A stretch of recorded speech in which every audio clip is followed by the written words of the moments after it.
Hi guys, welcome to this Eurovision Super Night. We have 5 countries that are having Eurovision events tonight. 4 countries are choosing their song that will represent their country to the final, to Eurovision actually. And we're here to talk about Estonia and Uku Suviste having won Eesti Laul 2021.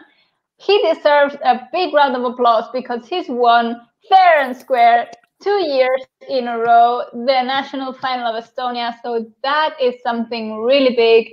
He gets all the praise for his patience, his dedication. It's divine justice, I would say. Polly, Tuan, thank you for joining us tonight. What do you think about Uku's victory? Polly? Oh, it was so deserved. And I think just because of what happened last year, we know how much he wanted it. And you can tell how much he wanted it again this year. And he just deserves it so much. And the happiness on his face as well. Like, he looks so emotional. It's a relief. Yeah. Fun. Yeah, I agree. Despite the fact I love his song, I think it's just deserved that he won because he won last year, and it's just his dedication to the contest. He loves it. Sarah says, "You're up for Uku's song. Nice." Nurti, hey Nurten, she says, "You're happy that Uku won. It was the best song." Yeah. How do you feel, Lucky One, against the song Uku had last year? Tuan, do you think it's an improvement? Do you think last year was a better song? Last year, Uku was my 6th. I don't know which place it's going to have this year, but I love the song. I think it's a great song.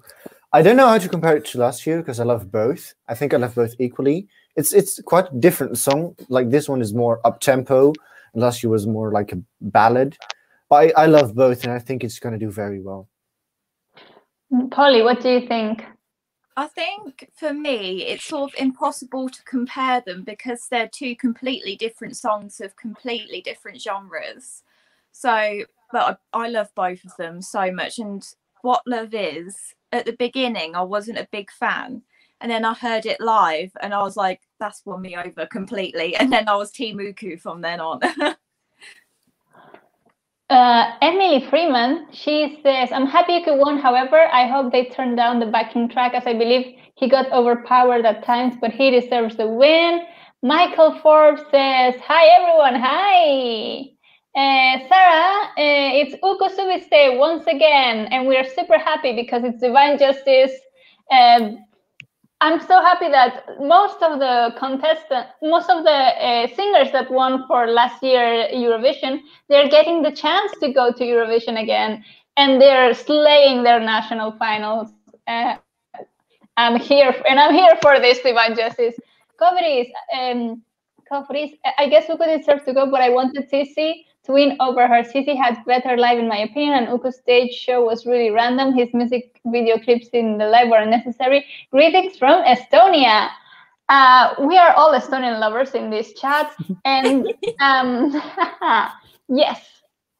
And let's talk about Cece because she did a great performance. I wasn't expecting her to come second. This is a huge surprise.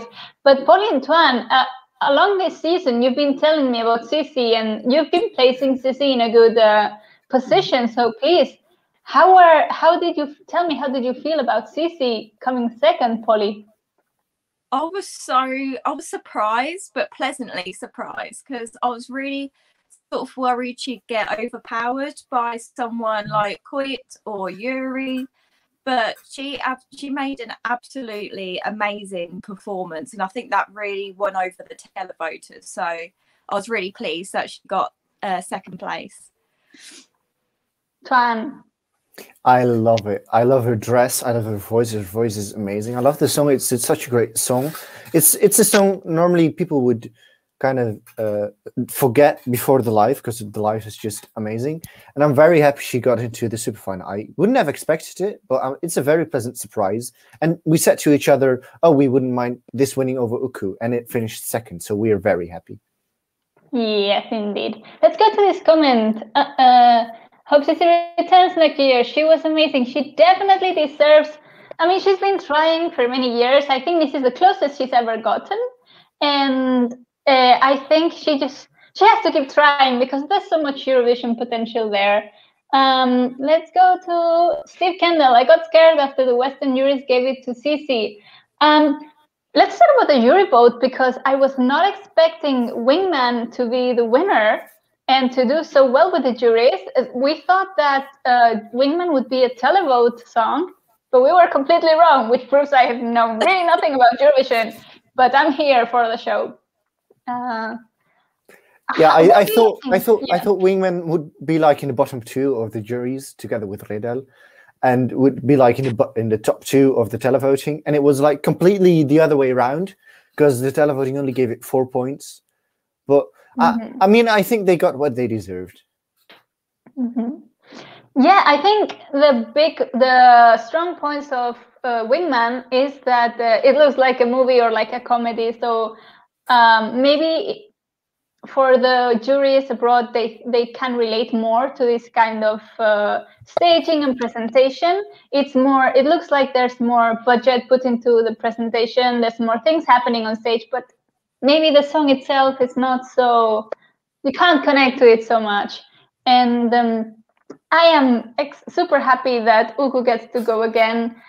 The main difference between this final with the semi-finalists, there was no female standing and like flirting or like giving Uku some looks over her shoulder. I like that Uku was alone on stage. He had the costume of his video clip, like the, I don't know how you call the bow tie untied, and he was wearing like a shirt and the tuxedo trousers. So he definitely improved his dress code, I would call it that way. And I like that we saw some elements of the, actually I wouldn't say, are they from this video clip where he falls on the water, or am I confusing it with another song? I think it's from a video clip. I think it is from the music video. Yeah. So that made the whole thing look more dynamic because the main difference with the first semi-final is that he was standing there most of the time and he had the dramatic chain fall, and now it was mixed with the visuals of the water. It was really well put together. I didn't feel there was like a harsh transition between him standing and falling on the water.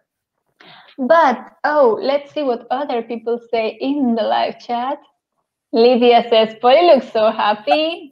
She does. This is an interesting comment. If Yuri's song was longer, it could have won, definitely.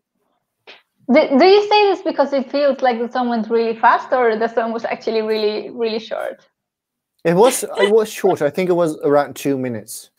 But I liked Yuri's song. I thought it was a piece of modern contemporary art. I'm very happy with how he delivered. He was better than I expected, actually. How did you guys feel about Yuri's performance? I think he's improved so much since 2016. Like, he's like a completely different person now. And because he was singing in Estonian as well, before we saw him sing in English, I think we've definitely found his strong point. And also, who would have thought Yuri could hit those notes? Like, his song in 2016 was so deep, and this one was like very high. Yes. It's the best for now. Nice. Sorry. I'm the lucky one not to get alcohol tonight. No, you should definitely go and get some drinks. Wouldn't mind me switching with that girl though. Yes, Uku is definitely a very pursued man. Let's just put it that way. Let's see. Someone should tell him not to close his eyes so much during singing. Are you talking about Yuri, or are you talking about Uku? Steve can let us know. I think Yuri. Okay, I think Yuri's song being short is good. It leaves you wanting more, and it did everything it could have. Yes, and let's talk about his face when he knew he was like going through to the super final. It was very. I think he was very surprised. Yeah. But guys, who from the from the final tonight stood out for you that didn't make it to the super final? I think our answer is going to be the same. Mine is Surya Tudrukud. I love them so much. I think they're so underrated. I love their performance. I love the song, their vocals. I love everything about them. I'm going to say the exact same as Twan and say Surid as well. Those are absolutely fantastic. And I think next year they should come back with Coit and Mixar as like a super group because they're amazing together. I interviewed Hans Naina during this week, and he said something very telling, that he thought Sure Tudor could were the strongest contestants because they were not only singing for themselves, but they were backing vocaling everyone, and that showed how talented they were, how professional they were. And I think that is a really good characteristic in an artist, how versatile, how they can be like a chameleon and like fit in every song. So that's really good.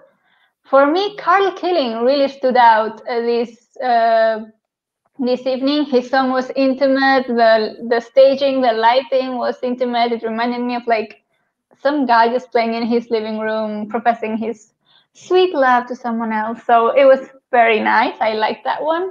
And Hans Meina, of course, and not just because I interviewed him, but I think it's when you are an unknown singer and you randomly end up in a country that you were not supposed to stay for that long and manage to whip out so many votes and so much support during the semifinals, I praise him for his courage to try something new.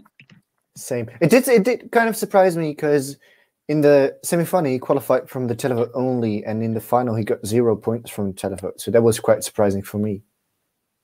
Mm-hmm. I think it must have been.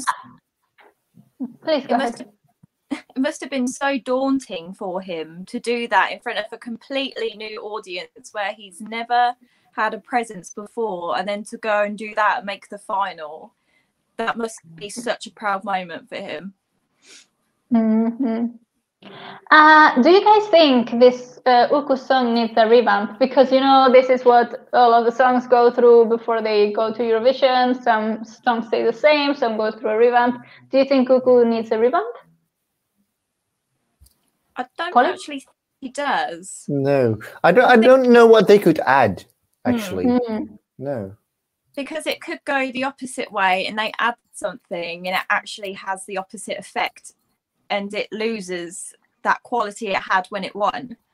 So maybe a revamp isn't a good idea always for every song. Yeah, I agree. I agree with that too. But guys, I think that's all we can say about Uku Suviste. If you haven't watched the final, probably the song is now on YouTube. Watch the lucky one. It's Uku Suviste 2.0. It's his comeback. He's finally making it to Eurovision. I am so happy for him because he's been trying for ages, and I'm just happy when this divine justice just happens. So, Politwan, thank you so much for joining us. Is there anything else you want to say for this Eesti Laul 2021 to close it down for now and forever? I hope it's going to come back next year because it's my favorite national final. Yeah. Mm. Yes, indeed. So, guys, in the live chat, we're going to leave it here because a few minutes ago, Denmark announced the winner for this year's Eurovision, and we are going to let our team, the rest of Team Eurovoxx, to take to YouTube their comments about Denmark. So stay tuned, not to this video, but like leave and then come back, and then you will find Stuart and Jess and someone else, which I can't remember right now, but like give them all the love and support and have a good night. Don't forget to like, comment, subscribe, leave us a comment in the comment description down below. Share the video if you found it funny and you like us. And see you next time. Have a good evening. Bye.